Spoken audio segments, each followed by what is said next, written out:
Dalawang estudyante ang patay kabilang ang sospek sa pamamaril sa loob ng Ateneo de Zamboanga University kaninang umaga. Agad namang nirelieve sa pwesto ang ama ng sospek na isang Custom District Commander habang patuloy ang investigasyon sa motibo at kung paano nakapasok sa paaralan ang dalawang baril. Nagsasagawa na rin ng ballistic examination ng mga otoridad para matukoy kung kanino at kung saan rehistrado ang mga baril na nakuha sa insidente. Tinutukan ni Allen Ibanez ang balitang yan.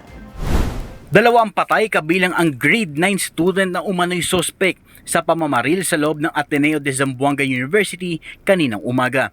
Nirelieve sa pwesto ni Bureau of Customs Commissioner Ariel Nepomuceno ang ama ng sospek na District Commander ng Enforcement and Security Services ng Customs sa Zamboanga City para bigyan daan ang impartial investigation. Relieve lang muna natin kasi kailangan ng impartial investigation para malaman eksakto kung meron siyang malaking negligence kung ba't nagkaroon ng baril naman yung kanyang high school na anak.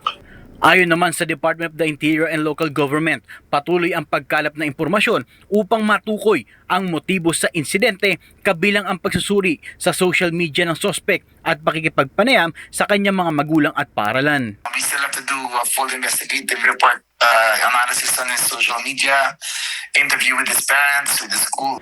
Inaalam din kung paano na ipasok ng CICL o Child in Conflict with the Law ang mga baril sa paaralan sa kabila ng presensya ng mga security guards.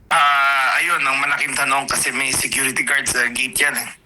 So, naipasok na pa rin. Siguro, wala naman I don't think may metal detector mga bags doon.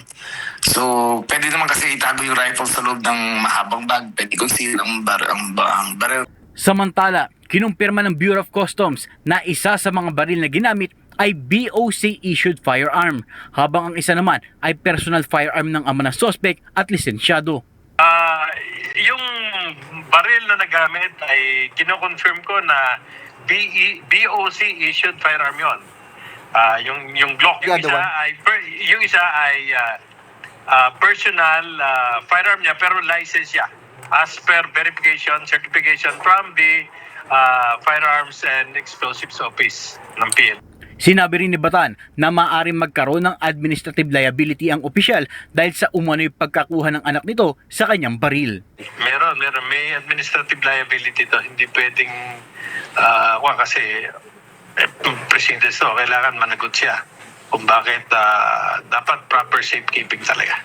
Kaya magkakaroon talaga ng investigation to kung bakit kung paano napunta sa anak niya yung baril. Sa ngayon, pinag-aaralan na ng DILG ang posibilidad ng pagpapalakas ng police at security presence sa mga eskwelahan, pati na ang mga pribadong paaralan. Mula sa Campo Crame, ako si Allen Ibanez, DATV News. Maraming salamat, Allen Ibanez.